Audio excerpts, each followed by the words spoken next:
Very welcome here today as we commemorate Bobby Sands and the hunger strikers.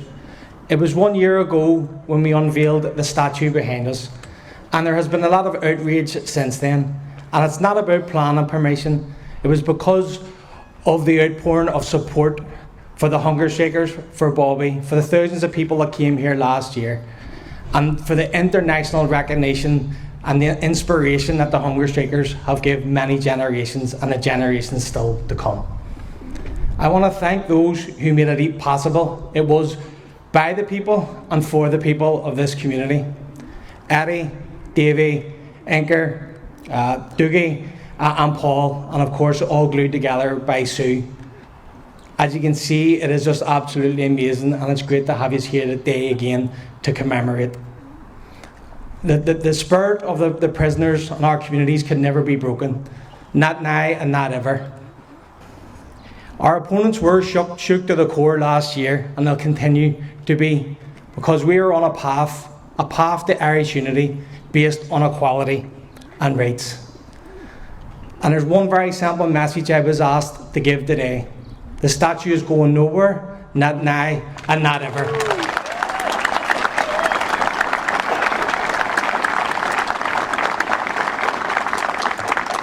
I'm now going to call upon some reeves to be led, and I'm going to ask Stephen McGuinness first for the Republican movement.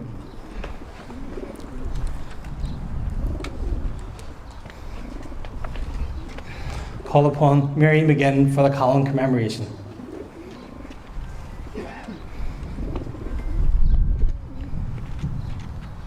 Call on Shana Walsh for Sinn Féin.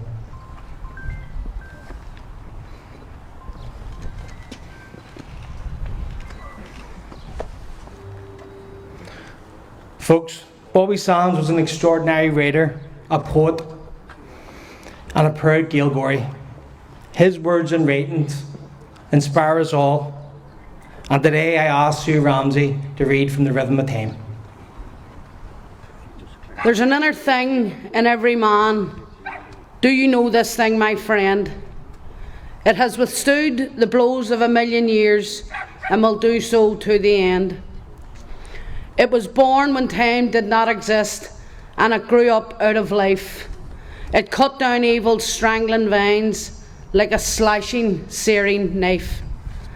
It lit fires when fires were not, and burnt the mind of man, tempering leaden hearts to steel from the time that time began. It died in blood on buffalo plains and starved by moons of rain. Its heart was buried in wounded knee, but it will come to rise again. It screamed aloud by Kerry's lakes, and it knelt upon the ground, and it died in great defiance as they coldly shot it down. It is found in every light of hope. It knows no bounds or space. It has risen in red and black and white. It's there in every race. It lies in the hearts of heroes dead. It screams in tyrants' eyes. It has reached the peak of mountains high. It comes searing across the skies. It lights the dark of this prison cell. It thunders forth its might. It is the undauntable thought, my friend, the thought that says, I'm right.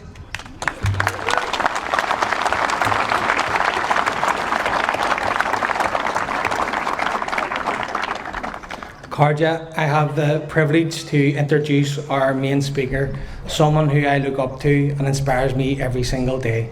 I ask Pat Sheehan to come forward.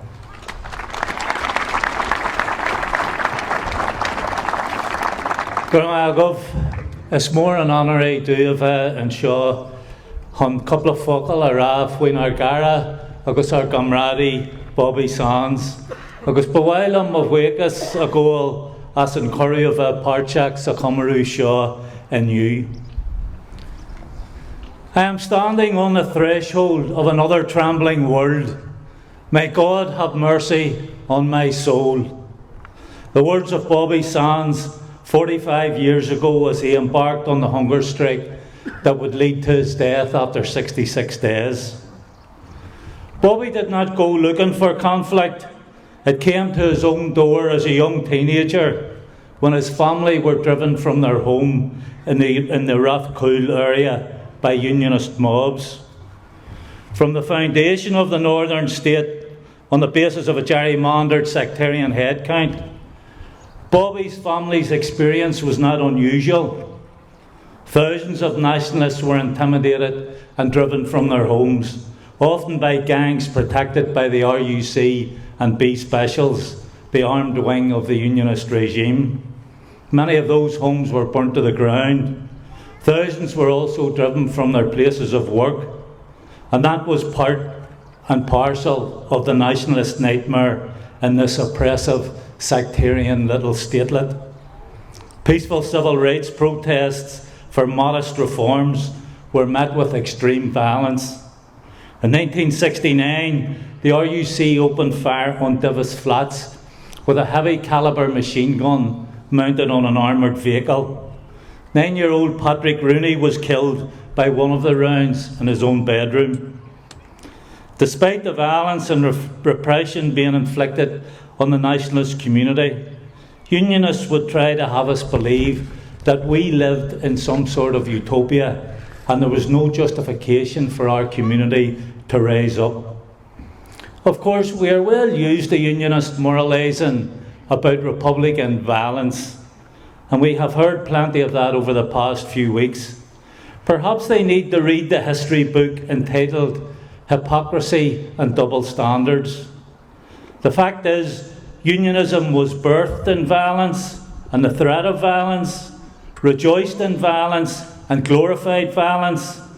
It wallowed in violence before and after partition, and they don't fool us now with their talk of support for law and order. Their condemnation of violence only began when the IRA fought back. In fact, the emergence of the IRA was a direct response to the violent and repressive nature of the Orange State, layered upon 800 years of British colonial occupation. Peaceful protest had been tried by nationalists and failed, the death knell coming under the watch of Brian Faulkner's Unionist regime in Stormont, with the murder of completely innocent peaceful protesters in Derry on Bloody Sunday.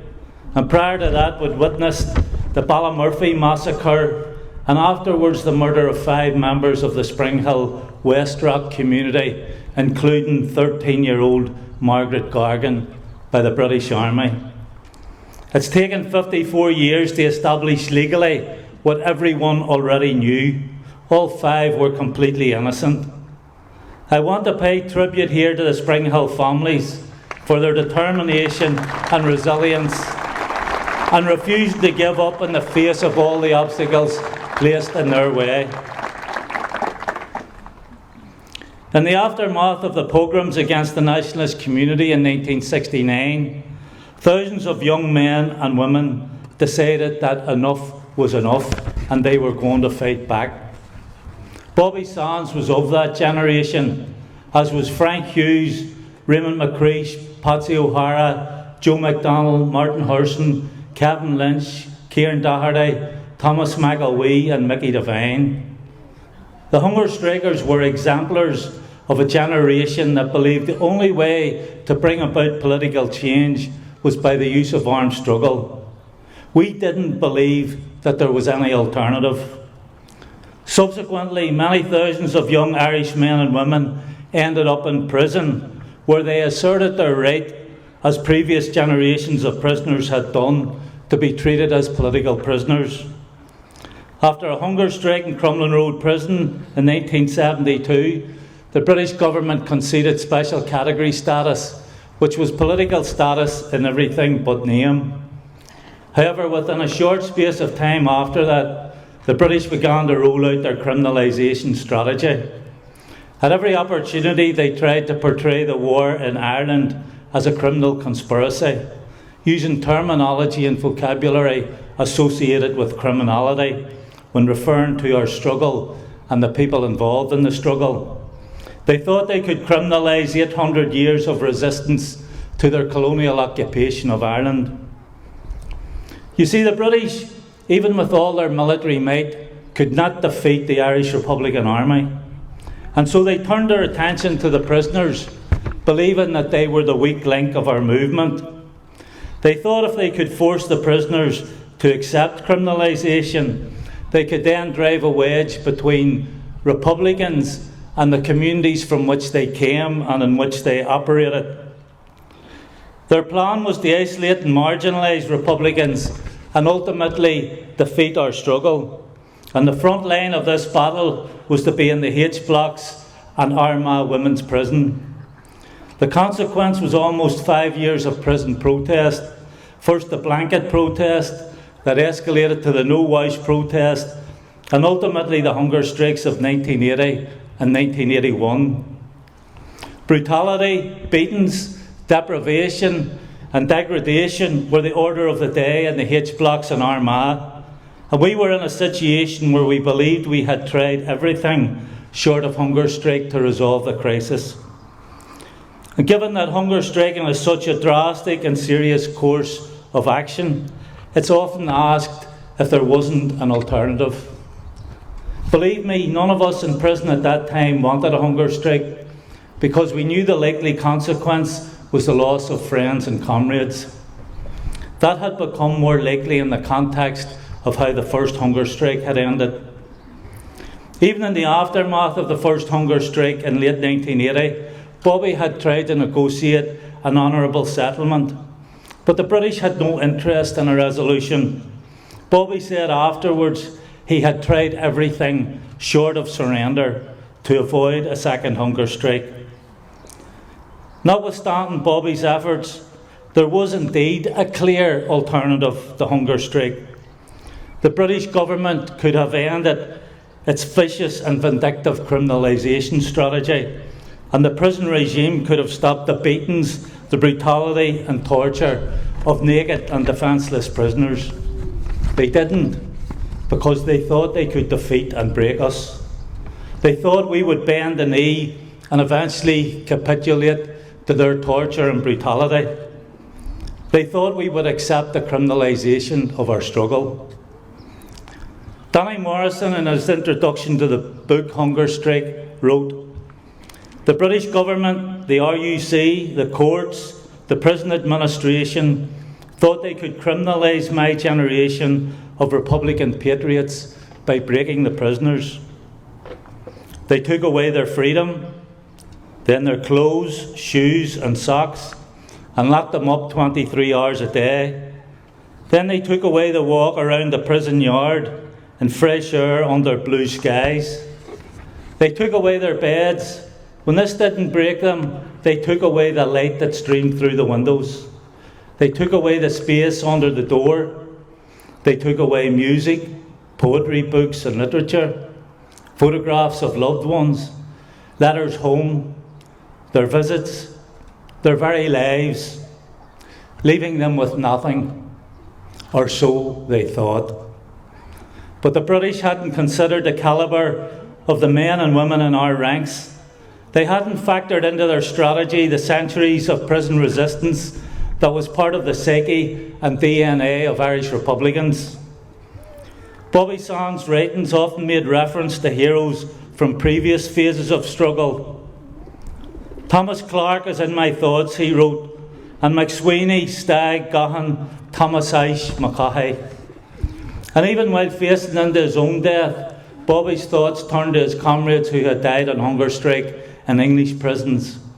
He wrote, "I have come to understand, and with each passing day I understand increasingly more, and in the most sad way, that awful fate and torture endured to the very bitter end by Frank Stagg and Michael Gahan.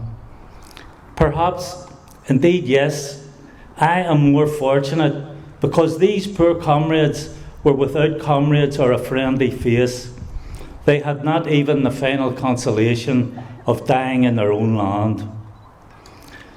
Connolly, Pearse, Clark, Ashe, McSweeney, Stagg and Gahan were the heroes we looked to for inspiration, and we were never going to let them down. To go on hunger strike is, as you would imagine, a massive decision. It isn't just a matter of whether you can see it through to the end. you also have to take account of the impact your actions will have on your family. And Bobby highlights this in the very first entry of his prison diary on March the 1st, 1981. He wrote, "My heart is sore because I know that I have broken my poor mother's heart, and my home is struck with unbearable anxiety. But I have considered all the arguments and tried every means to avoid what has become the unavoidable. It has been forced upon me and my comrades by 4.5 years of stark inhumanity."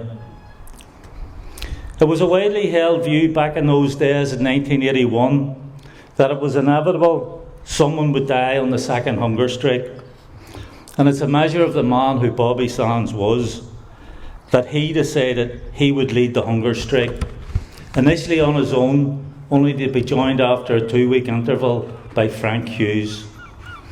As far as Bobby was concerned, if anyone was going to die, it would be him, but that there would be a 2-week window in which he hoped the British would move to resolve the situation before others died.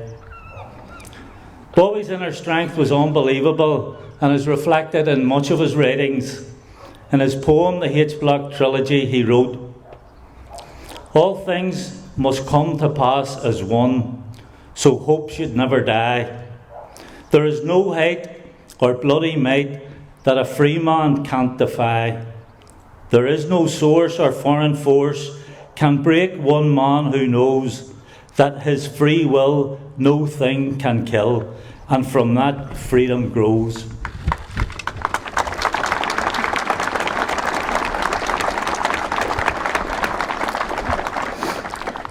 Bobby's strength was always an inspiration to me, especially when I got word that I would be replacing Big Doc on the hunger strike. I received a small column from the leadership of the army that was addressed to volunteer Pat Sheehan. And although my heart was in my mouth because of what I expected to read, I was pleased to see volunteer in front of my name, because I have always been and always will be proud to have been a volunteer in the Irish Republican Army.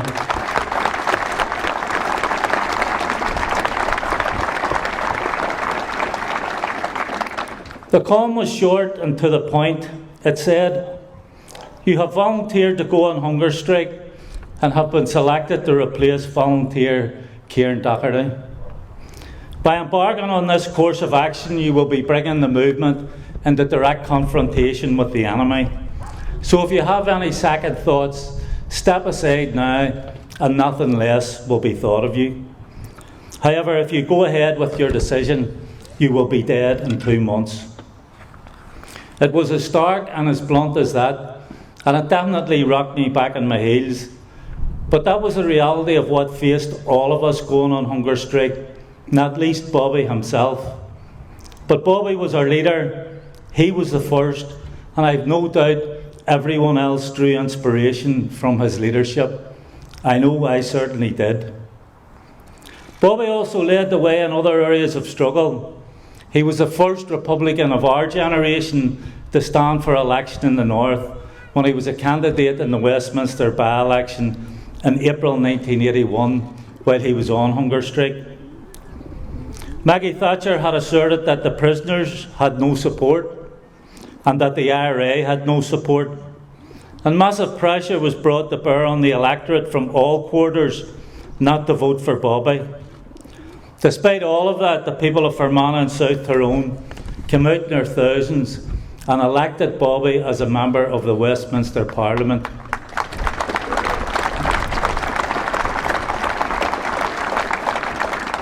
And in the process, blew Thatcher's assertion completely out of the water. It was a very emotional day, not least for us in the blocks. There was apprehension and nervousness beforehand, because if Bobby had lost, Thatcher would have crowed that even his own people didn't support him. And that would have been a massive demoralising blow for us. But with Bobby's victory came elation. Despite being locked up naked in a 7-foot by 8-foot concrete cell, I can honestly say it was one of the happiest days of my life. When we got the result from the smuggled radio in the wing, I leapt in the air and jumped round the cell like a man possessed, but without making a sound, because we had been warned beforehand, whatever the result, we were to remain quiet, or else the screws would know we had a radio and start searching for it. What a great day that was. The people of Fermanagh and South Tyrone had vindicated and validated our right to be recognised as political prisoners. 45 years on, looking back, I'm sure many would agree that was the day criminalisation was defeated. It was also the day that we in the blocks in Armagh realised we were not alone, and it showed the incredible potential for the future of our struggle. Today in 2026, we are the largest political movement on the island of Ireland.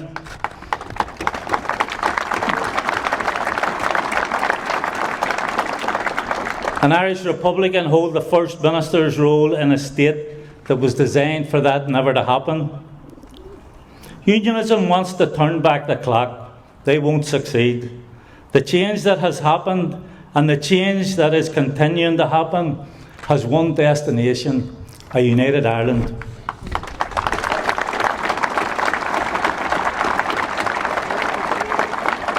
The Orange State is gone. Unionist domination is gone.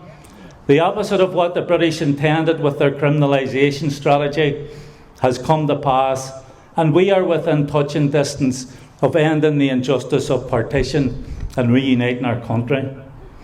Today we're in a much better place. We no longer need our young men and women to risk their lives and liberty on active service or hunger striking in prison cells. By their heroism and sacrifice, Bobby and the other hunger strikers ensured the cause of Irish freedom was renewed. Their bravery set in motion a series of events that makes the momentum for political and social change unstoppable and irreversible.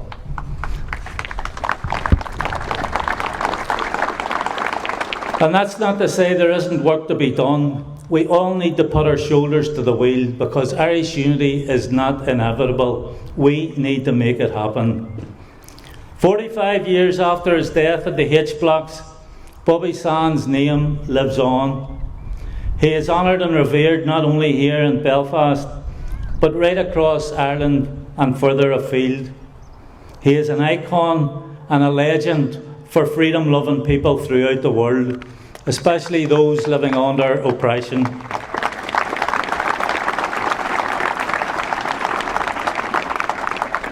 In recent weeks, Bobby's memory and legacy has been attacked by those who have a selective memory about their own party's association with conflict and violence.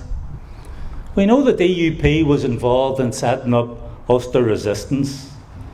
We saw the DUP leaders strutting about in red berets, and it is a historical fact that Ulster Resistance was involved in the importation of a large shipment of weapons from the apartheid regime in South Africa that was then used to kill hundreds of innocent nationalists. So I say to Unionists, save your lectures and your moralising for others. We will commemorate our patriot dead in our own way.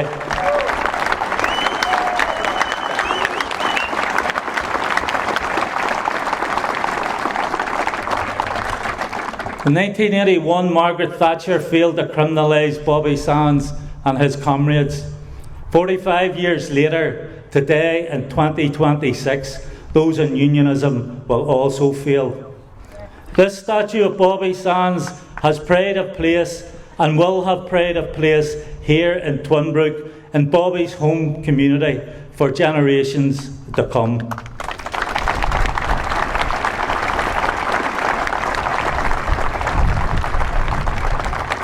When all of us here today are dead and gone and largely forgotten about, Bobby Sands will still be remembered.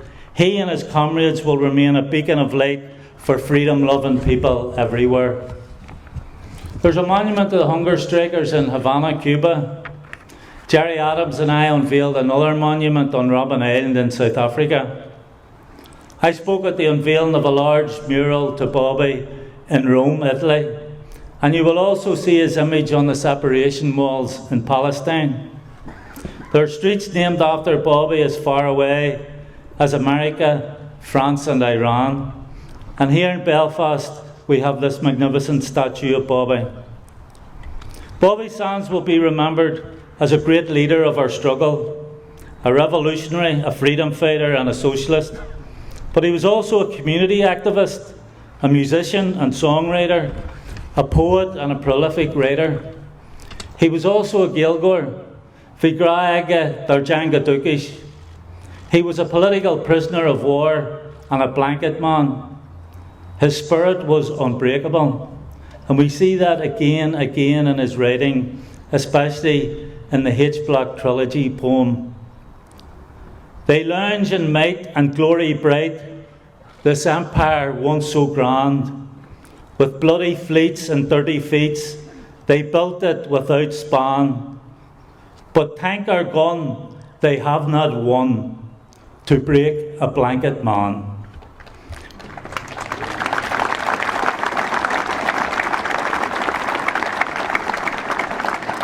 Bobby Sands is a hero to West Belfast, a hero to the Republican community, and a hero to all those struggling for freedom and justice across the world. Bobby resisted until his last breath, and he continues to inspire us today and every day. On the occasion of his 27th birthday, on the 9th of March 1981, Bobby wrote the following in his prison diary. Well, I have gotten by 27 years, so that is something. I may die, but the Republic of 1916 will never die. Onward to the Republic and the liberation of our people. Today we salute Oglach Bobby Sands.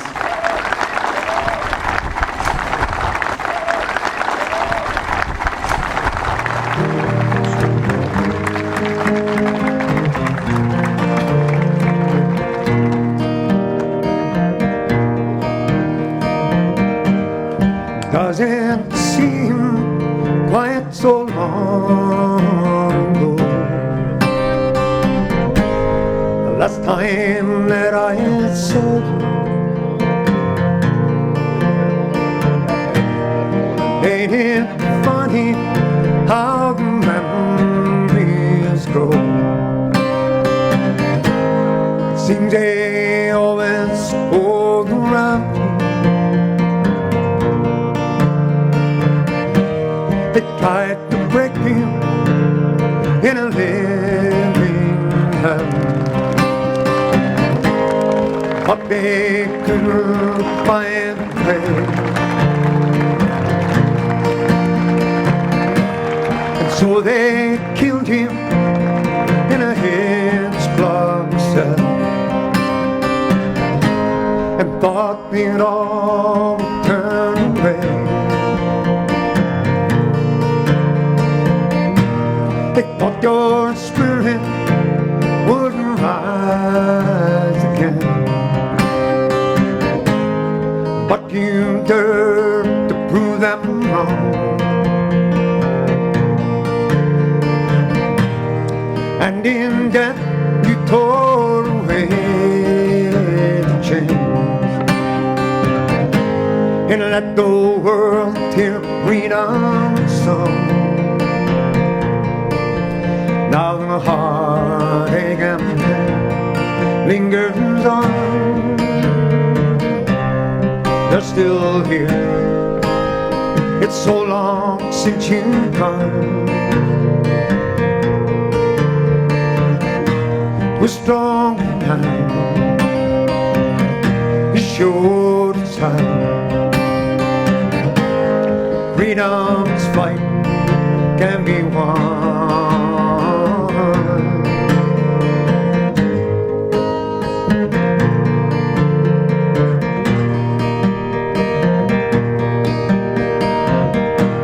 I wish there was an easy road to choose, it's hard doing that, but easy road to always short and loose. I've seen it time and time again. If you could stand by me like yesterday, I'll find the strength to carry on. Let your spirit shine on me in the day which you let come. Our heartache and pain lingers on, that's still here. It's so long since you've gone. We're stronger now. You showed us how. Freedom